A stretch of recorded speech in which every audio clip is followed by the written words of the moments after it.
বেচারা হেলে দুলে যাচ্ছে, আর পিছনে তারা খুব ঝুঁকিপূর্ণভাবে বসে আছে। একটা দড়ি ছুটে গেলে তারা পাহাড়ে গড়তে এবং ভয়ঙ্কর দুর্ঘটনা হতে পারে।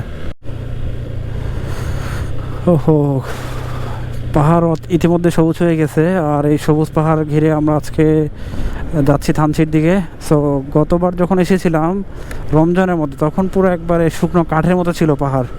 সো তখনকার সৌন্দর্যটা এখনকার থেকে যদি তুলনা করি অনেক পার্থক্য হয়ে যাবে।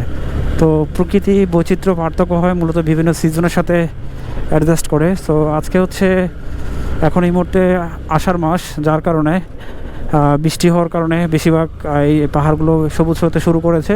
হয়তো আগামী জুলাই, আগস্ট, সেপ্টেম্বর এবং অক্টোবর পর্যন্ত মোটামুটি তখন সবুজ হতে থাকবে, এবং নভেম্বরের পরে আবার হচ্ছে সেই পাতা ঝরে যাওয়ার চান্স থাকবে। তো ডিম পাহাড়ে এই মুহূর্তে আছি আমরা, আর আমরা যাচ্ছি 10 কিলো চেকপোস্ট হয়ে ডিম পাহাড় দিয়ে থানচি এবং বাকলাইয়ের দিকে যাব। আজকের এতটুকু প্ল্যান। টাইম যদিও আমাদের এখন পর্যন্ত শেষ হয় নাই, টাইম যথেষ্ট এনাফ আছে, আর বাকিটা দেখা যাবে যে আমরা সব কিছু ক্যালকুলেট করতে পারি কি না।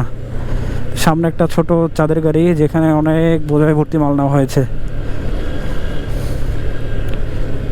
ছোট ছোট এই গাড়িগুলো পাহাড়ে ওভারটেকিং করা অনেক রিস্ক হয়ে যায়, কারণ হচ্ছে যাওয়ার মতো স্পেস পাওয়া যায় না।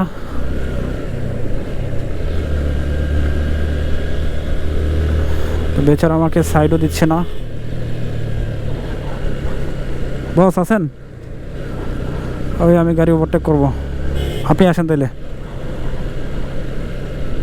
না না, আমি পারতেছি তো, আপনি আসলে একসাথে করে ফেলবো।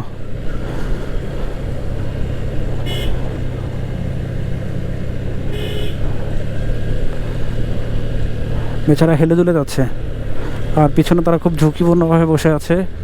একটা দড়ি ছুটে গেলে তারা পাহাড়ে গড়তে এবং ভয়ঙ্কর দুর্ঘটনা হতে পারে। বিশাল আমার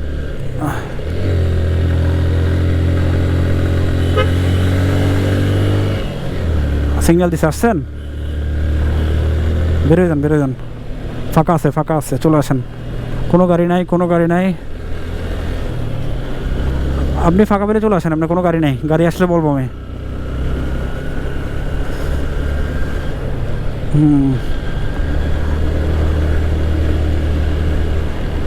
পারছেন?